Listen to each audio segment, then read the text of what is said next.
Good morning, everybody. Happy Oscars morning to all of you. Um, we are here. It is 7:18 in the morning for me, 6:18 for Matthew Fox, and about 5:18 for everybody on the West Coast. And of course, 8:18 for those lucky fuckers on the East Coast. But They still feel the same about 8:18 as you feel about 7 and I feel about 6, though, because they live totally different lives.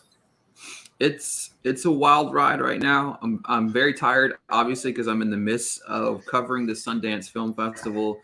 So I'm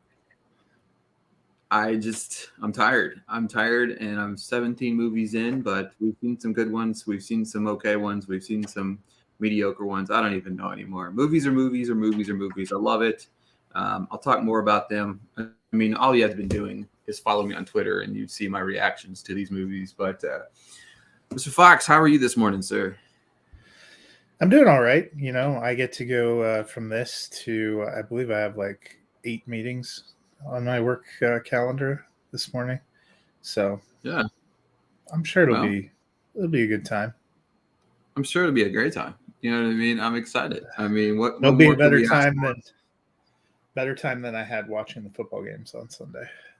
Oh man, it was brutal. It was brutal. Football was brutal this weekend. Well, I mean, I didn't mind. Here we go. Can I click this? Can I watch this live? Is that? I'm gonna try to. I have my AirPod in to watch the Oscar nominations live to try Can we to. reflect on how great it is that they actually have the live announcement on Disney Plus, a real platform this year? Well, I'm I'm with hoping it's. Kenzie. I hope this is a forerunner to the Oscars being on Disney Plus. Well, I think this has a lot to do with SAG buying Netflix or Netflix buying SAG. Sorry, whatever. Tired. Leave me alone. SAG. Well, getting the streaming rights to Netflix, getting the streaming right to SAG every year. I feel like that's kind of pushed their hand because it's going to be live next year on Netflix. This year, obviously, it's going to be on the Netflix YouTube page. But I think to me that this is hopefully one of those signs to things to come, as you say, because we're in the day and age of that. And like this year, I watched the Golden Globes on Peacock or whatever, Paramount, whatever one's NBC. I never remember which one's Peacock. NBC. It is Peacock. So that said, like I said, I mean, I'm excited about it. I hope that we see more of that in the near future. And yeah, I'm kind of excited to, we are in the age of streaming. So, and another thing about it is, like, for me, even I don't even have, like, I can't even watch the Super Bowl this year. I'm gonna have to buy a streaming, or I'm gonna have to buy a live TV free 30-day package to watch this because it's on Fox this year. And Fox is the only app that doesn't like let you watch live TV or whatever. That's right. You have to sign in. Do you not have like Hulu? No, I don't have any. Like, I don't have any cable, like any live TV cable at all. So I just do off the streaming stuff, and it works for me because obviously, I don't want to pay that extra money a month because I don't really watch a whole lot of TV day to day. I don't care to watch the news. I don't care to watch much of that stuff. So I'll probably just end up using one of my 83 emails to get another free live subscription to Hulu or YouTube or something. So I did not realize until this weekend, having to watch the playoff games, that Greg Olson was the new Fox A team and was going to be announcing the Super Bowl. I mean, I was relieved that I escaped Tony Romo, and I'm even more relieved that America's finally started to turn on Tony Romo, just like they've started to turn on apparently your and I's favorite movies from last year. But yeah, I'm not sure Greg Olson was a big step up. I know what I'm going to do. Like, today, obviously, with the Oscar nominations, I'm very excited to see what on transpires because every year we have this. I love this. Like, I made the show last night, and we got our fans out there in the world. They love the movie. I'm excited. Hopefully, they kind of got the screw job from their own country. You know what I'm saying? Like, that was. I felt bad for them because, Are they not the official submission? No, not at all. No. So for them to even get a a nomination, it would have to be something crazy. So, which is kind of weird that they aren't the official. It's hard to imagine that there was. I don't think there's been a international feature in the last few years that has taken off and had more widespread popularity among a diverse set of audience. See, I think RRR. they made that announcement so early, I think, and then just I think the cultural phenomenon of RRR has taken over the world. You know what I mean? Like it really has, and I agree with you. It's weird that, yeah. It's weird. Well, it's been cool to see a lot of these films getting theatrical runs, but I think what helped RRR also is it dropped on Netflix, if I recall, during the summer. I didn't watch it right away, but I clocked that it was on there. And when people started talking about RRR, I jumped on and watched it. It's been great, decision to leave. I think it helped that Mubi picked that up. Mubi has picked up a couple of these international features that you can. We got a 90-day trial subscription to Mubi through Film Independent, so I've been trying that. They have a lot of. If you're interested in more than just the kind of blockbuster mainstream stuff that will come to your local theater, and you want to experience, international features, festival kind of features, a lot of these streaming sites. That's been one of the real blessings of the streaming age. It really has. It really has. It's kind of been exciting to watch kind of unfold, I guess you could say. You know what I mean? I'm going to be interested to see kind of we're less than 5 minutes here, a few minutes away from the nominations being thrown down. So isn't it what time? It's 7:26, I guess it is. Yeah, it's so it should be just about 5 minutes. I have for those of you that want to watch the award live stream, we mentioned it a few minutes ago, but if you're just joining us, Disney Plus is actually streaming the Oscar nominations live.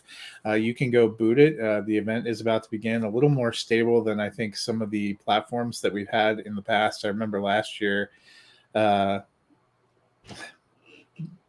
of the YouTube channel for the Academy seemed like it dropped in and out. So I'm kind of excited about having it here. It makes total sense. People forget ABC has had the rights to the Oscars for years, and Disney owns ABC. So they like NBC, which now has Peacock, are uniquely set up to just deploy into the streaming space and to get as many people to be able to see things as possible. I agree 100%. So I guess right before we start, I will say I would love to see any kind of love for She Said, which was my favorite film of last year. It doesn't seem like a lot of people are predicting anything, and I'm mentally and emotionally preparing for the fact that, as per tradition, my love of the film has doomed its chances with the awards voting body. Ricky, do you have any personal films that you feel like you've personally doomed? Honestly, it's crazy that Women Talking has gone from the front runner in a lot of instances to a movie that is not going to probably get a whole lot of nominations. It's a terrible rollout for that movie. I know it opened nationwide on Friday. It's not playing here. Yeah, it's weird to me whenever the rollout has been awful, and I'm for that. The thing about it is the difference here is for me, rollout's been bad, but I mean, they've been very accommodating when it comes to screenings and stuff to people within the industry. So I blame the rollout for how it's been received worldwide. But critic-wise, I feel like they didn't do a great job. I wouldn't say they did a great job, but I feel like they did a decent enough job to get this movie in front of people that enough people saw it. And that's why I'm hoping that maybe this is going to be a little bit different. A little bit different than what's going on, with the film over yeah, I just feel I'm hoping that we get something a little bit different. Well, I think I'm going to be curious to see what we get for nominees, but it feels like the last few years we've seen kind of a referendum on your movie. If you want to to be an Oscar nominee and win an Oscar, you need to jam it in the last 2 weeks of December. We've seen a lot of movies that came out earlier in the year or earlier in the fall and have time to be seen by a lot of audiences and build momentum. And it seems like some of the ones that are really picking up traction now were released, Everything Everywhere All at Once played festivals in the winter, released nationwide in March, and has had staying power for almost a year now. Yeah. So it reminds you a little bit of Parasite, because Parasite was released in, like, it did Sundance, and then just went off the rails. Real quick, the India movie is Pan Nalan's The Last Film Show. Is the movie they chose to represent in the official set of nominees. The official nominee for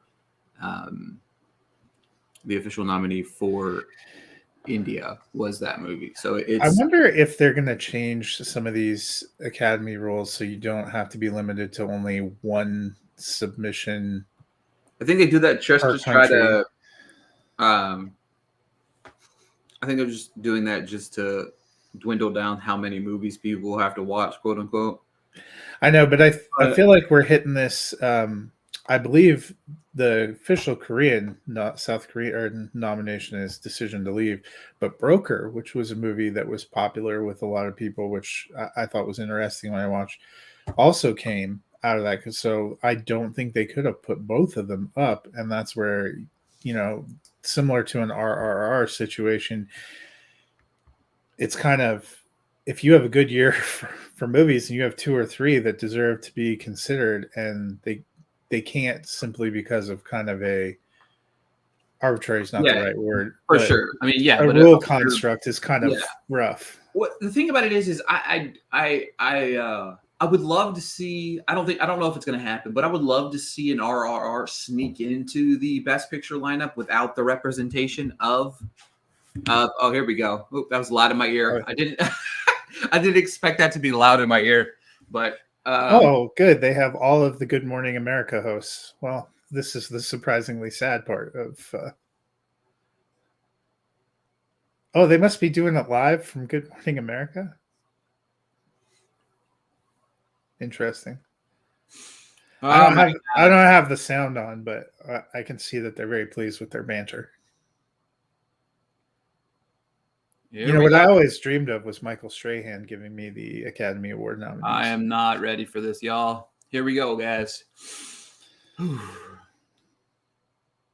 Potentially, here we go. Come on, guys.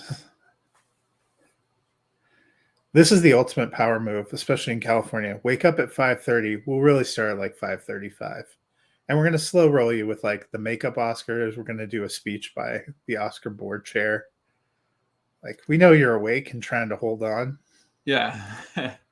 It's funny to me that have these at 5 o'clock. It's just, you're right. It's so funny to me that it's 5:30 in the morning. Most of these people had to get the makeup, the whole nine, get dressed up, and they'll probably go home and go right back to bed. They probably didn't go to sleep last night. They just rolled straight into. But you know what? If you thought you had a chance, I was kind of geeked and excited to get up. I woke up at 4:45 this morning to get ready to do this because I was excited to see the show. So I can't imagine if you thought you were in the nominee pool, you're probably not sleeping anyway. You're kind of pacing and.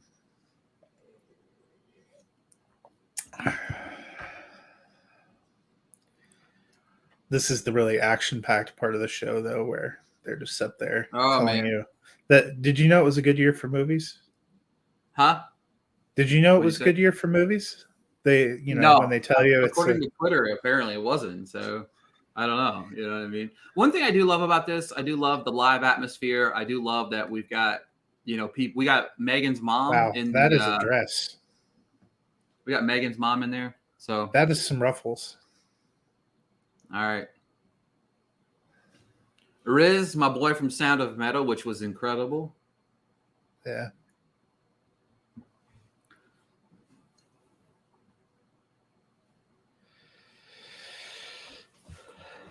I guess it's not a dress. It's a cape. That's why it's. I'd wear a cape too. She's auditioning to be the new DC Wonder Woman. I heard Is supporting first? Apparently, I don't know. They have to have their own banter. Yep. Everybody has to have banter. You're supporting. Okay. Yep, there it is. Black Panther. Interesting. Starting off hot.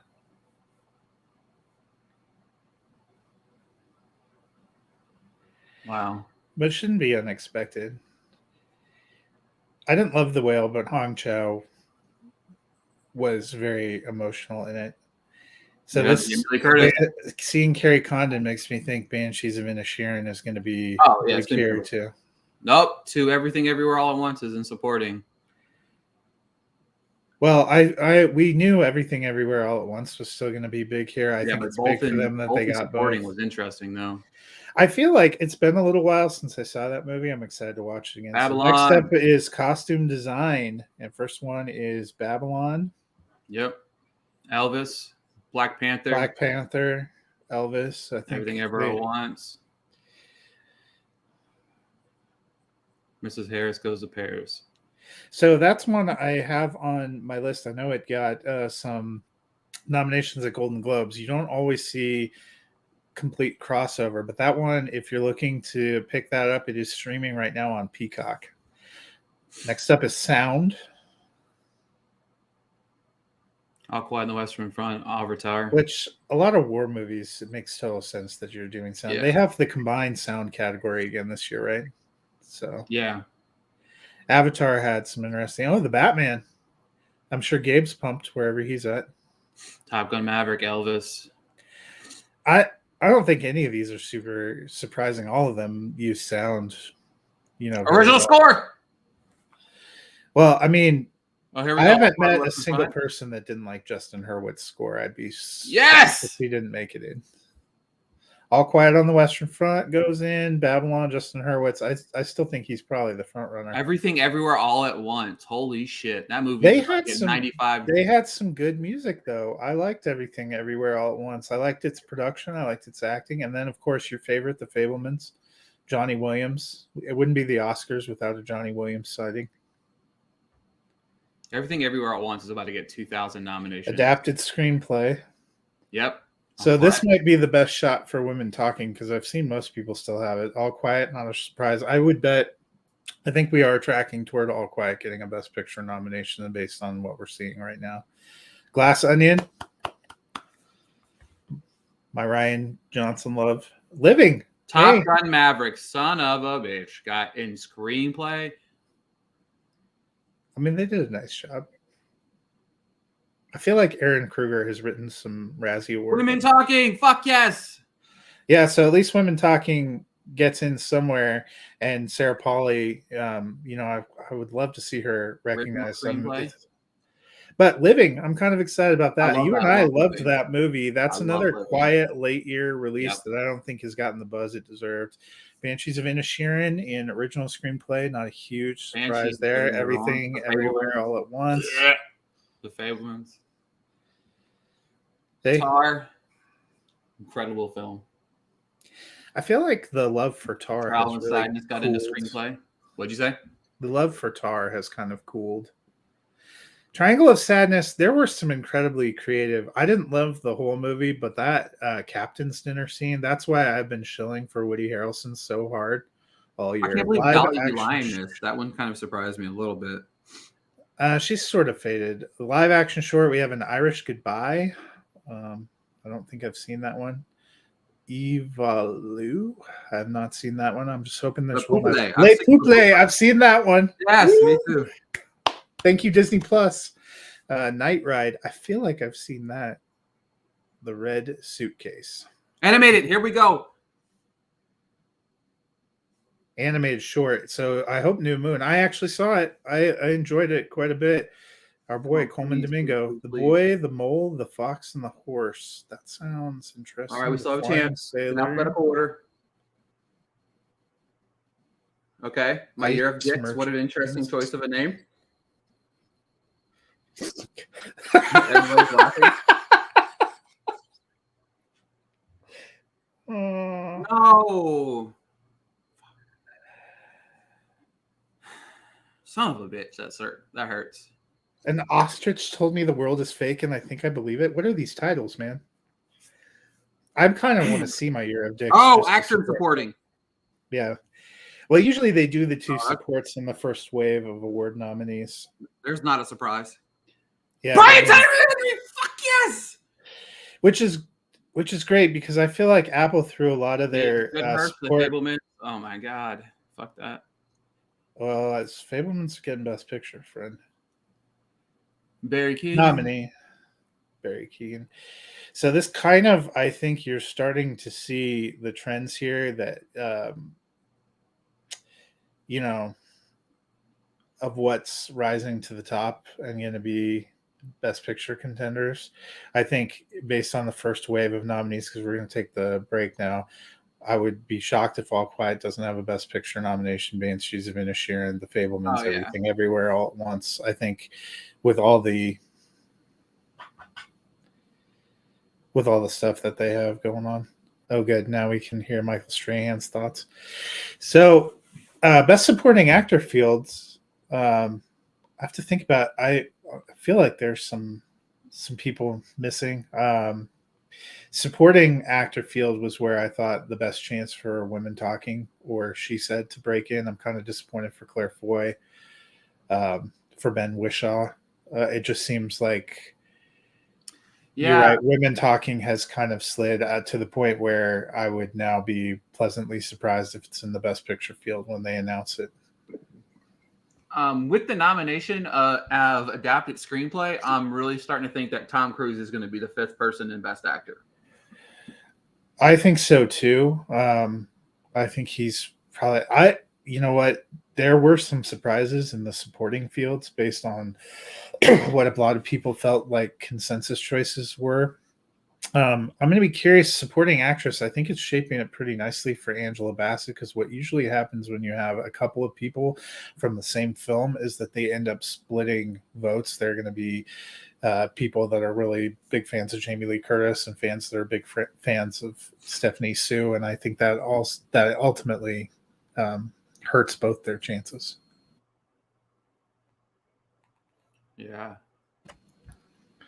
They have quite the panel here talking about the awards on GMC. Now I know why Disney Plus wanted to drop it live. I do like, I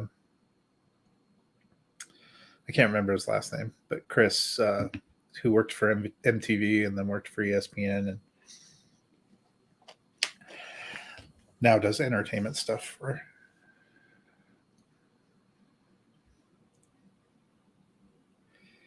Oh shit! I didn't realize that The Whale missed screenplay. Thank fucking God. It's interesting to me. Judd Hirsch is the one that gets in for The Fablemans. He only really has that one scene, and I have to be honest.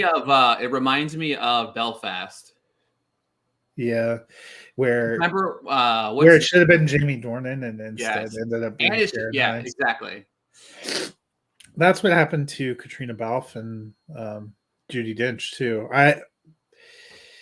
But I was very moved by Paul Dano's work in The Fablemans, especially that closing sequence with his son. So I would have thought we had a lot of people in the comments that are chilling for RRR, and we have not seen it get anything yet. If it doesn't get in VFX, I think we're looking at a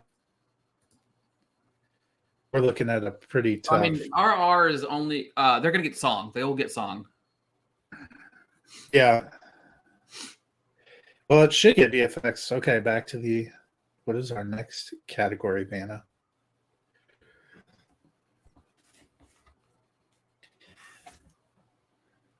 Original song. Here you go. All you people out there for RRR, it's time to. Lost Out Like a Woman. Hold My Hand from Top Gun. That surprises nobody. Did you see the film Tell It Like a Woman? Lift Me Up from Black Panther. I don't know if I did. I don't even know. I'm gonna have to look it up. Not to from RRR. There we go. There we go. You got your RRR love. This is Everything Everywhere All at Once is sweeping. Wow. Yeah. I have to be honest. I know it probably isn't a popular choice, but I kind of like that Taylor Swift song from Where the Crawdads Sing. I didn't love the movie in its entirety, but I kind of like the song. Documentary feature, All That Breathes. That was an interesting one. That's that one both at Cannes and at the Sundance Film Festival. All the Beauty and the Bloodshed, very popular one. Fire of Love, another one that was at Sundance last year. A House Made of Splinters. I've actually not seen that.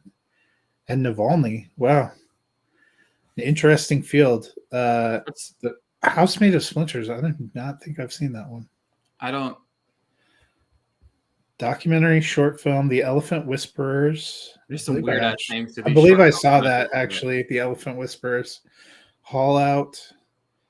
How Do You Measure a Year? I'm pretty sure I saw that one too. I know I saw The Martha Mitchell Effect. Stranger at the Gate. International feature. Here we go. All Quiet on the Western Front. I didn't even hear him say that, but I knew it would be first. I didn't even hear him say it. So, yeah. Not a big surprise. All Quiet getting in there. Argentina 1985. That was a decent one. Close. That one is very emotional. I don't know if you had a chance to see that yet. Quiet Girl.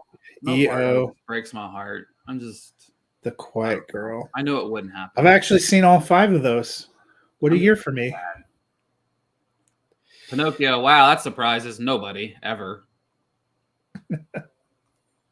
Marcel made it. That's interesting. I didn't love it, but Puss in Boots. It's been very popular. Marcel the Shell with shoes on. It was a cute movie. Puss in Boots, one that I liked a lot better than I expected. Turning Red. Wow, The Sea Beast. Turning Red. I enjoyed The Sea Beast for what it was. I don't know. I'm going to be honest. I loved DC League of Super Pets. Yeah. I don't know if it was just Dwayne Johnson and Kevin Hart's repartee, but nobody apparently likes that movie. Maybe it was I was tired on a plane. I thought it was cute. Makeup and hairstyling, All Quiet on the Western Front, The Batman, Black Panther, The Whale made makeup. That's not surprising. Elvis made The Whale. Production design. Here Comes Babylon. You hope.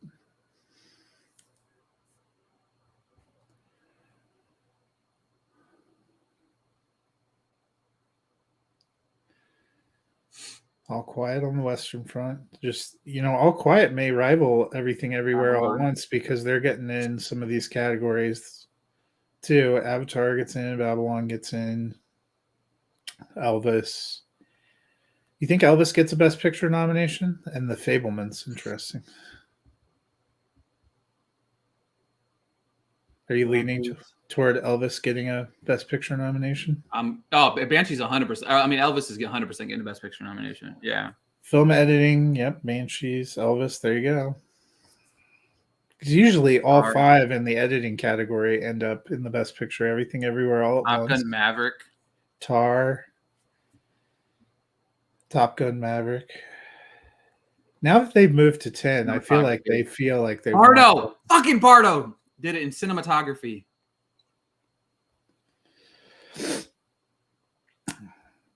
All Quiet.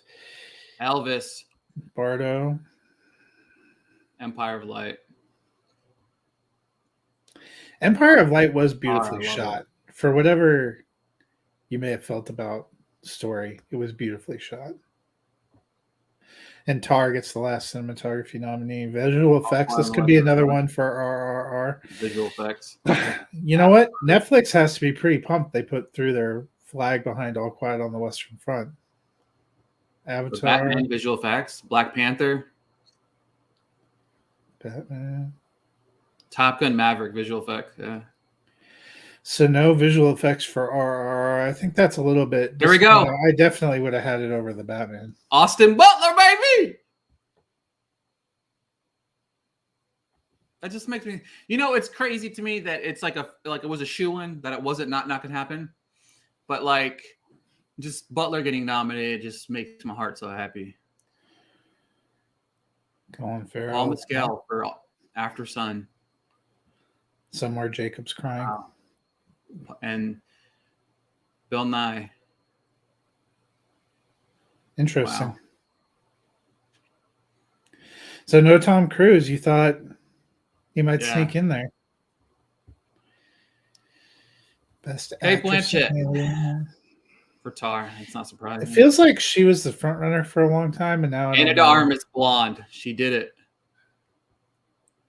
Andrea Riseborough, she did it. Holy shit. To Leslie nomination. You're starting to see Michelle some Williams upsets. Oh no, Michelle Williams. Oh my God.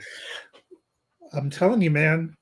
No Daniel Deadweiler or no Viola Davis.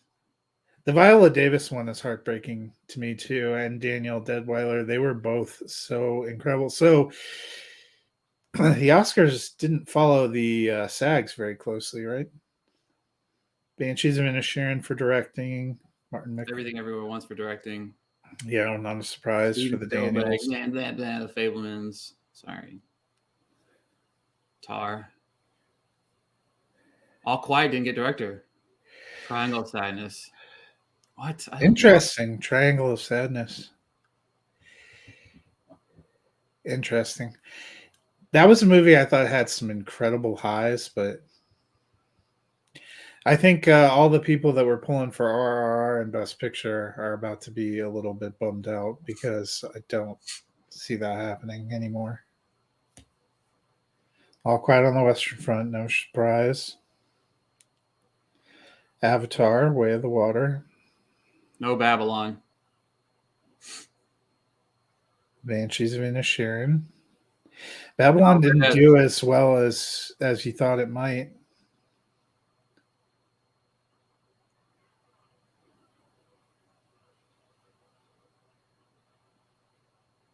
Everything Everywhere All at Once.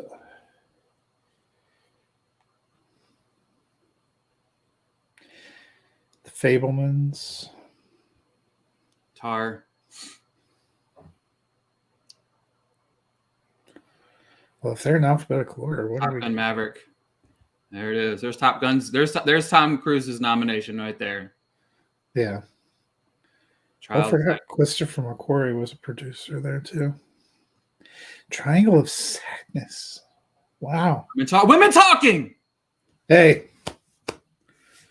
That does make me feel better. And no Whale. Well, you're right. It seemed like The Whale was kind of, I mean, they gave a couple acting nominations, some didn't get makeup and hairstyle. You know what? I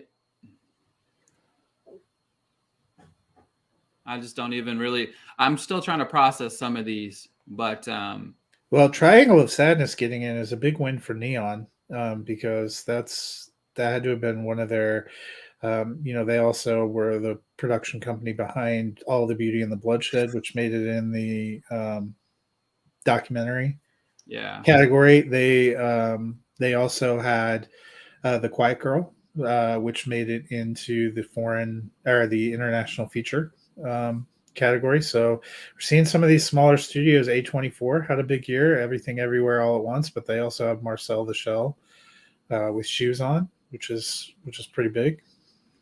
Yeah, I'm not surprised, but I'm quite underwhelmed by a lot. Like Triangle of Sadness is not a great movie. I'm sorry, it's not.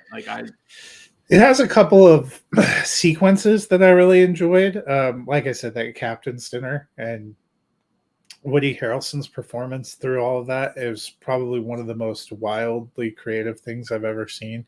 But it's a fairly long movie for kind of what we end up getting.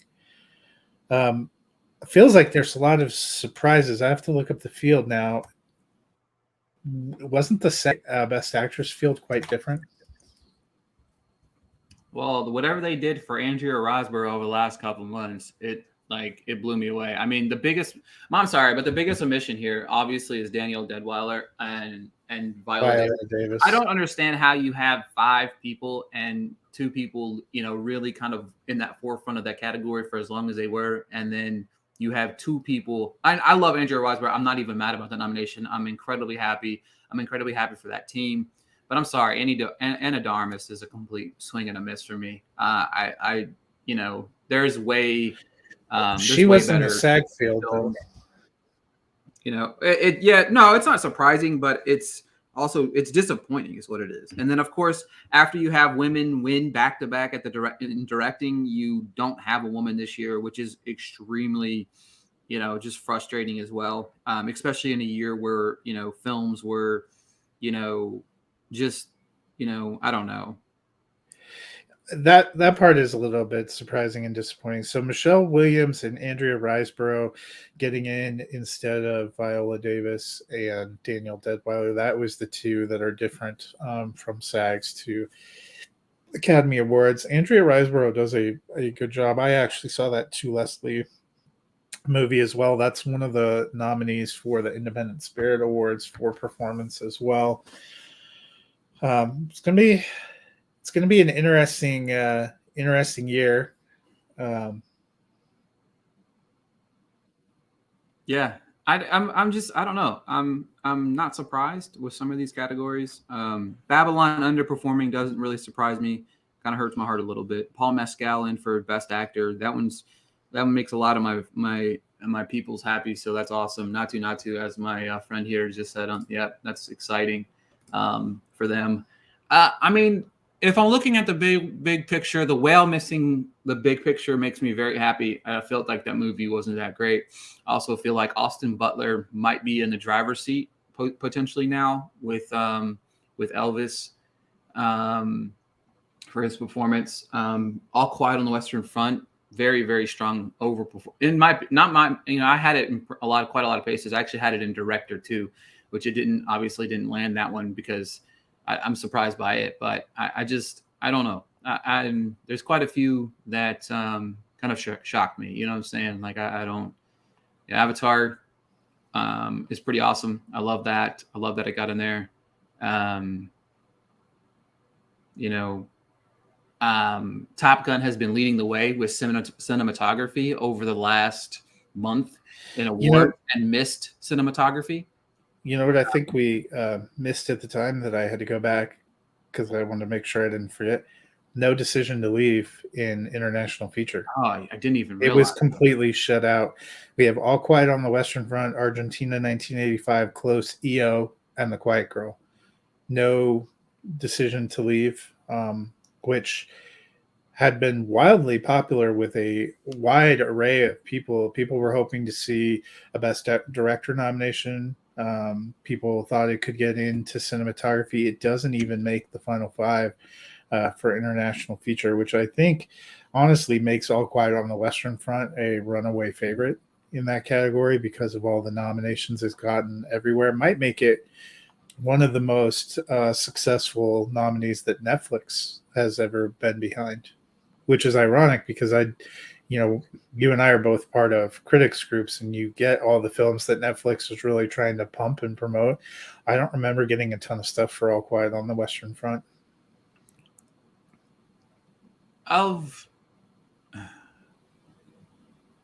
To be honest with you, like some of the nominations that make me happy here are women talking in Best Picture. That one literally, that one made me really happy. You know what I mean? Like honestly, it made me really, really happy because that one's strong. You know what I mean? Yeah, you know what I mean. I think that it's really. But it does end up.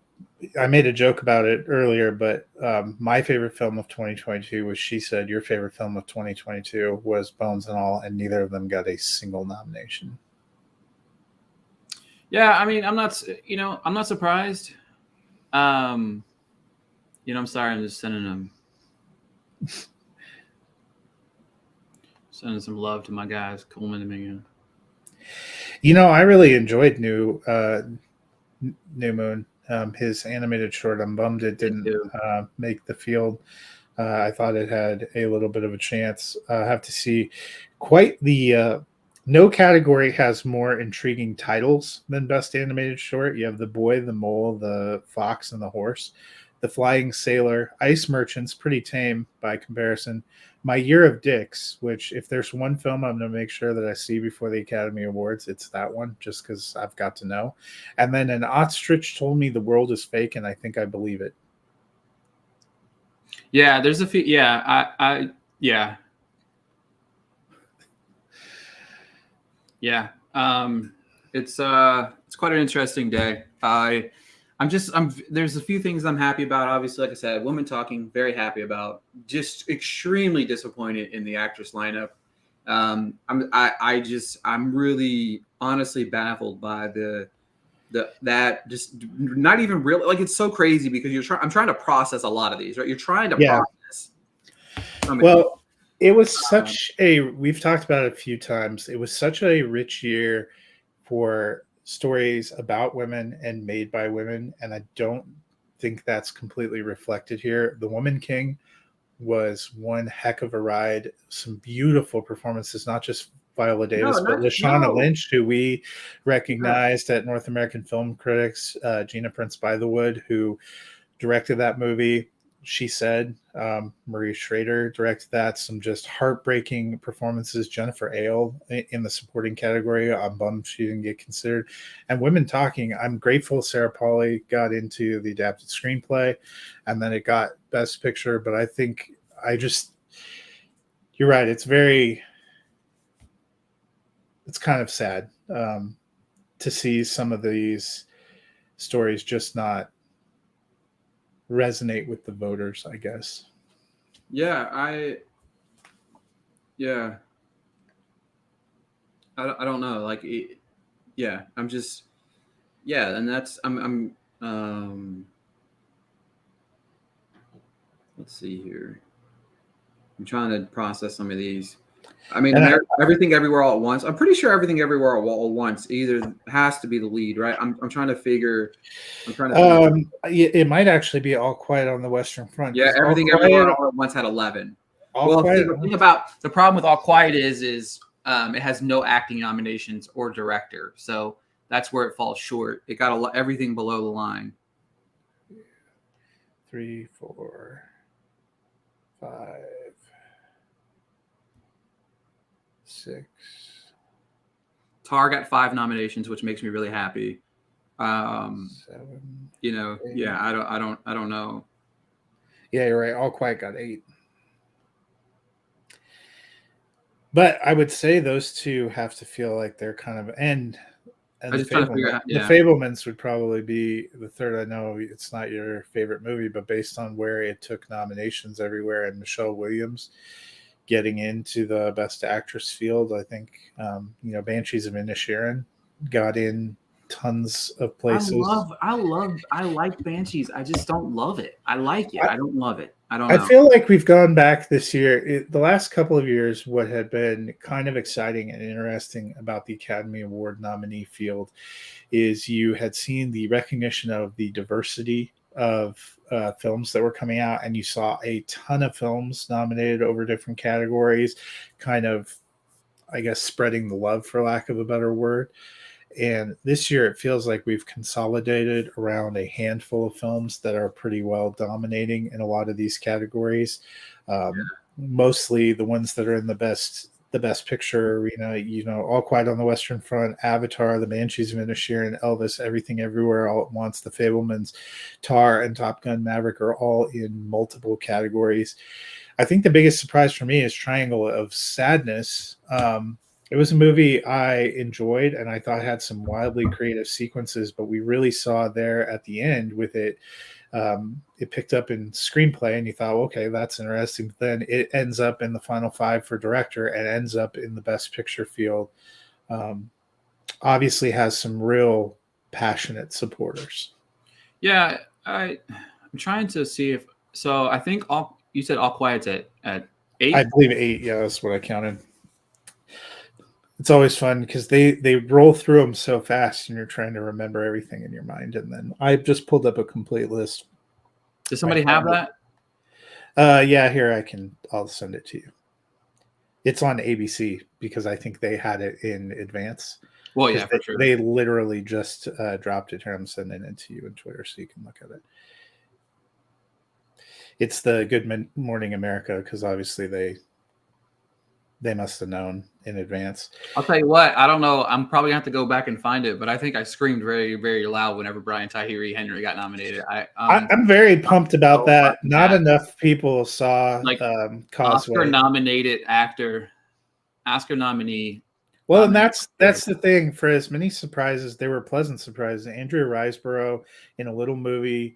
Well, it's had a very kind of internal Hollywood it like had a cult thing, like, you know what I mean? And everybody was like, no, there's no way in hell this is going to happen. And then it happened. You know what I mean? Like, yeah, and she does a beautiful job. The film's not that, and I know I know some of the producers behind it, so I'm excited.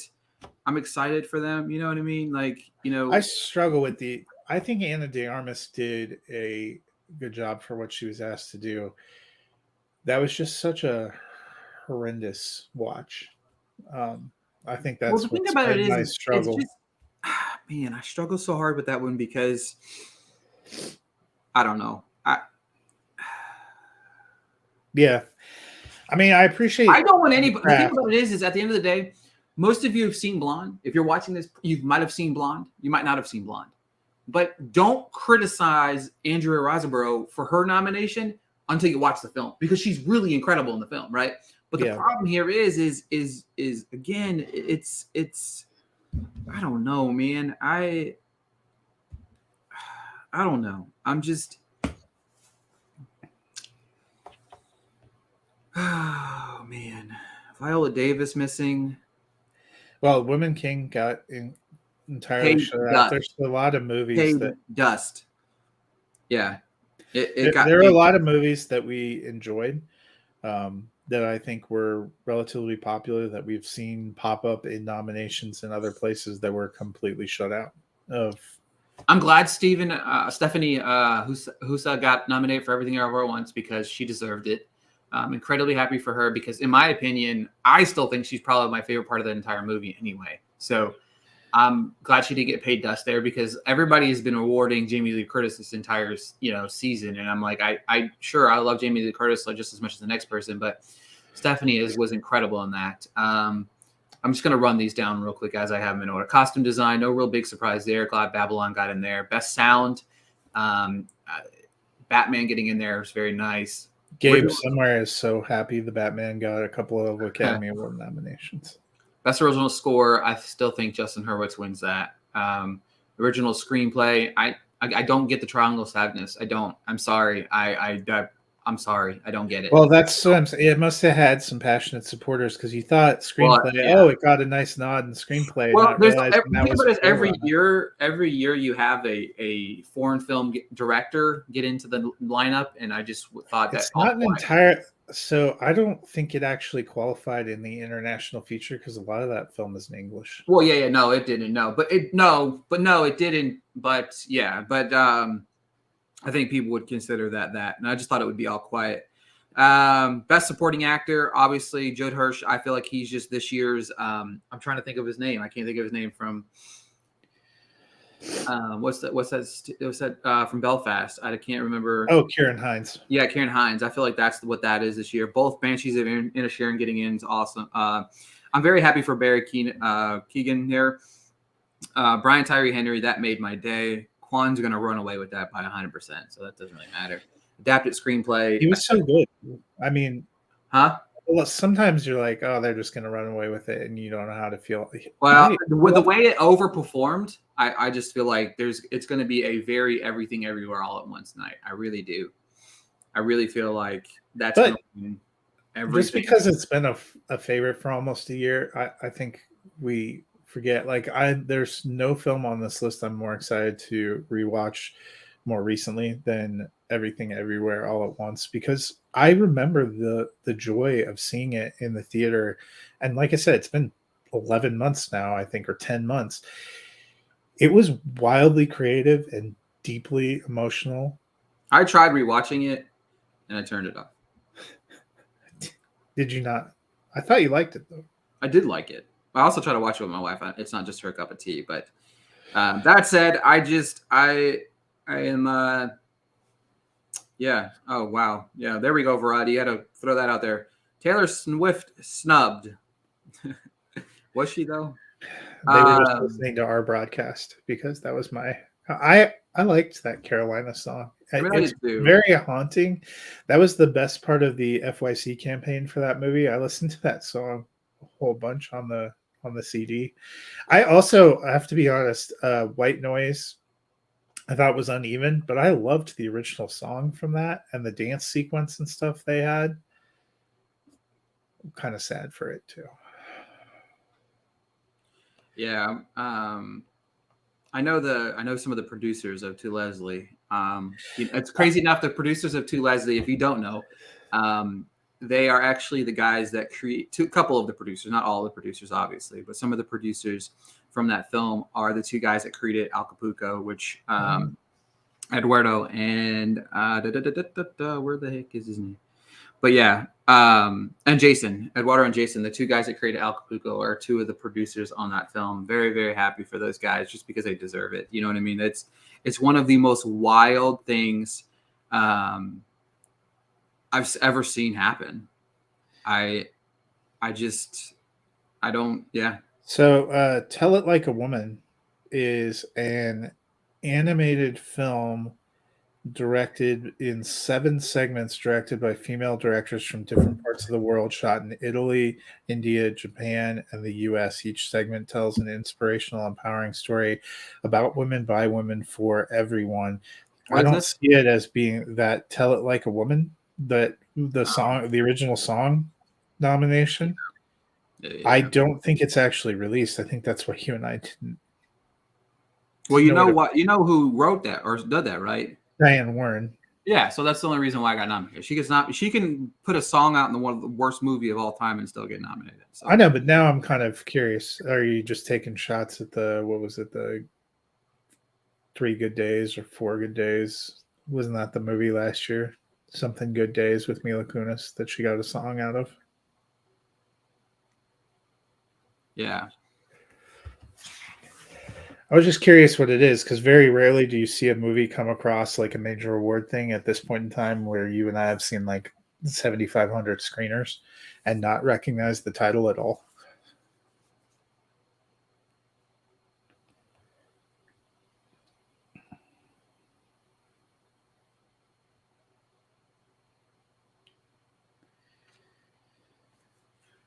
Yeah. Sorry, I was responding to somebody saying something stupid. But yeah, I don't know. I'm, like I said, I'm still just, I don't know. I just want to sit here and say to everybody's been watching. We've had quite a few people come in and out, and a lot more people than I kind of thought. I thought maybe a little bit more people will be on here, but I'm going to go through and clip the clip of me screaming very loudly for Brian Tyree Henry, because that made my morning. It really did. I'm happy for Brian. I can't imagine the next movie I see and it's going to say Oscar-nominated actor Brian Tyree Henry on it, and it just makes me so happy. It's going to be The Eternals too, because it really does, like, something like that really does like shock me, because Causeway didn't get anything else. Quite a few films only got 1 nomination, especially in the acting categories. You know what I mean? Yeah. I just thought about that. Quite a few of the acting categories had 1 nomination in the. Hang on one second. Let me look at that real quick. Before we wrap up, I got some stuff to do. I know you got some stuff to do, but looking at the, I think Living got nomination for screenplay, right? Yeah, it sure did. Yeah, it did. So, bear with me just a second here. But Andrea Riseborough, the solo nominee for To Leslie, Anna de Armas, the solo nominee for Blonde, and then of course Causeway. That's only those Brian 3. Tyree Henry, yeah. But where's the actress at? Hang on one second. Supporting actress. Yeah, there we go. Yeah. But to me, it's very nice to see stuff like that kind of transpire, because oftentimes they're correlated. Yeah. So yeah, I just yeah, I'm excited. To be honest with you, there's some great stuff, there's some bad stuff, but I mean, what do we expect? I mean, Elvis got 8 nominations. That makes me very happy. So, but yeah. Well, I kind of, now that isn't the Academy Awards is in March, right? Yeah. Oh, yeah. We have 2 months to dissect this entire process. So. Yeah. So I think you and I should do our Best Picture rewatches. Yeah, I mean, I'm going to. I plan on it. The only one. No, wait. Actually, I don't have to rewatch The Whale now, so I'm very happy about that. So I was just going to say I don't want to rewatch The Whale, but guess what? I don't have to. No, I don't want to. I have no desire to rewatch Triangle of Sadness or The Fabelmans, but I might do it just for the sake of you. I'm going to rewatch Triangle of Sadness. That there are some wildly creative elements of that. I felt like it was a little long. But I mean, it was a year of long movies, so who am I to judge? Yeah, I don't know. Yeah, quite an interesting list, if we're being honest. Very excited for Women Talking in the Best Picture nomination between Women Talking, Brian Tyree Henry, and of course my future Oscar winner, Mr. Austin Butler. I couldn't be more happy about stuff like that. Very, very happy for Justin Hurwitz, who just celebrated his birthday with me on Sunday. So we have shared the same birthday. But actually, the funny story about that is I found that out about Justin Hurwitz the year of First Men, because the Oscar nominations were announced on January 22nd. And I found out that's when he got snubbed after basically winning every single award along the way. He got snubbed for First Men. And yeah, it was on his birthday. So I'm very sad for him. But that said, I got to go. Fox, thanks for joining me way too fucking early in the morning to discuss these Oscars. For those that have joined us throughout the show, thank you so much. And we'll talk to you guys very, very, very, very soon.